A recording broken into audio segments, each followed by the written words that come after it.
Bonjour à vous, bonsoir à vous également, et bienvenue, hein. Voilà, prenez place, installez-vous confortablement pour écouter ce vidéogramme. Je suis Mister Boîte Jaune, et à l'occasion de la sortie de Batman Curse of the White Knight, chez Urban Comics, le 2 octobre, j'ai décidé de vous parler de l'excellent comics qui le précède, celui qui voit naître un chevalier blanc pour Gotham, Batman White Knight. Batman White Knight, donc, est un comics écrit et dessiné par Sean Murphy et colorisé par Matt Hollingsworth. Cette mini-série de 8 numéros nous raconte comment, à l'issue d'une course-poursuite dans tout Gotham, Batman va une énième fois affronter le Joker. Sauf que cette fois, le justicier tabassera le clown du crime et lui fera avaler de force une boîte entière de médicaments qui avait pour but de le soigner. Contre toute attente, Jack Napier, le Joker, ne meurt pas d'une overdose de médicaments, mais se retrouve sain d'esprit. Maintenant qu'il a toute sa tête, il compte bien faire traduire Batman en justice et lui faire perdre les faveurs de Gotham, pour que les habitants de Gotham puissent vivre en sécurité. Il reproche à la chauve-souris et ses acolytes d'avoir affronté des malades mentaux comme lui plutôt que de leur être venu en aide, de les avoir qualifiés de super criminels pour les déshumaniser et rendre plus facile leur incarcération à l'asile d'Arkham, qui, selon lui, est plus une prison qu'un institut venant réellement en aide aux malades. Enfin, il reproche à Batman d'endosser son costume pour être tout permis, se défouler sur ses ennemis et occasionner par là même des dégâts coûtant des milliers de dollars aux Gothamites.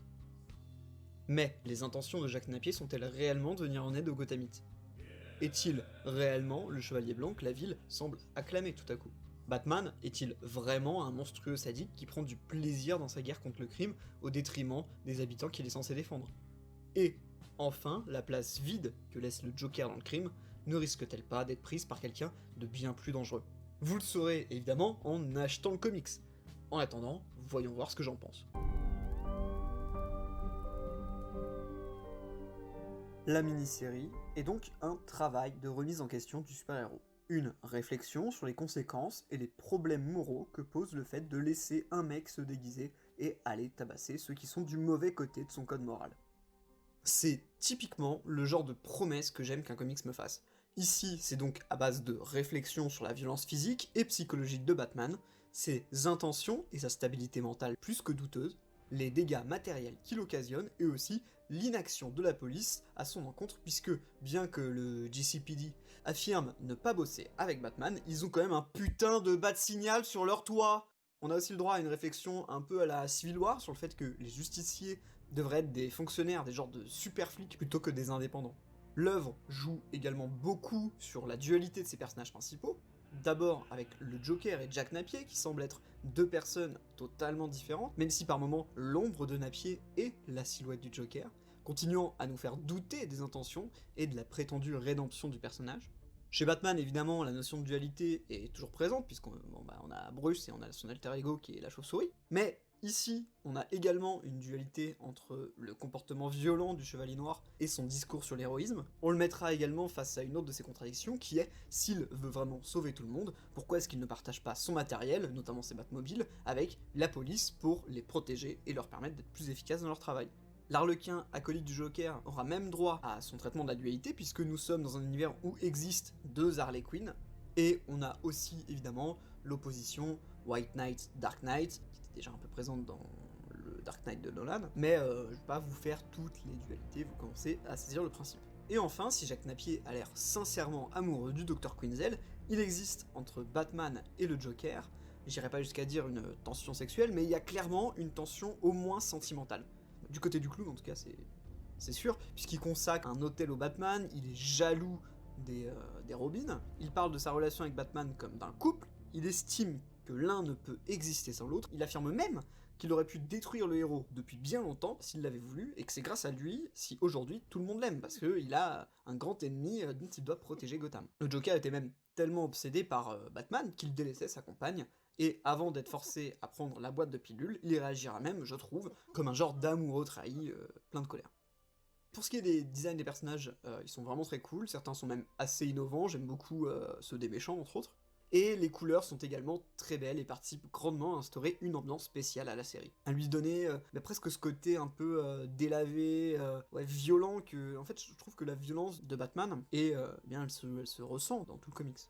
On a également de nombreuses références à la mythologie de Batman, l'histoire est assez palpitante, et on se demande vraiment si Batman n'est pas le fameux méchant de l'histoire, s'il ne va pas bientôt franchir la ligne rouge. On se demande également si tout cela n'est pas juste un plan du Joker pour retourner Gotham contre son héros. Et puisque Sean Murphy occupe tous les postes, sauf les couleurs évidemment, j'ai l'impression que ses points de vue passent beaucoup plus facilement que dans d'autres mini-séries, où on retrouve bien plus de personnes en coulisses.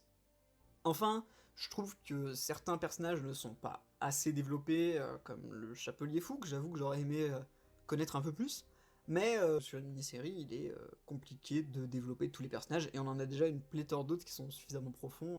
J'avoue que je reprocherais aussi au numéro 1 de nous dévoiler dès sa 3e page que Batman finira à un moment ou à un autre derrière les barreaux.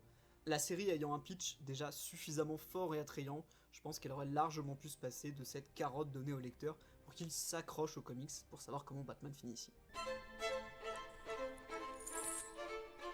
Nous avons donc là une excellente mini-série qui, même si une suite et des spin-offs ont vu le jour, se suffit largement à elle-même.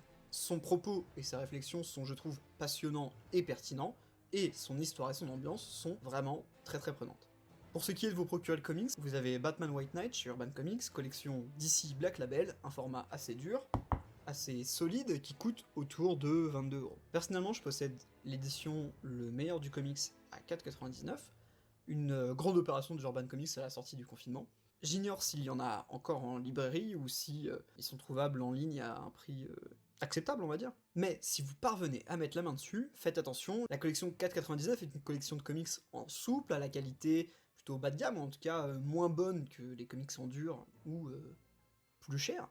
Nombreux sont ceux qui, comme moi, ont vu de leurs yeux pleins de larmes leurs comics mourir page après page.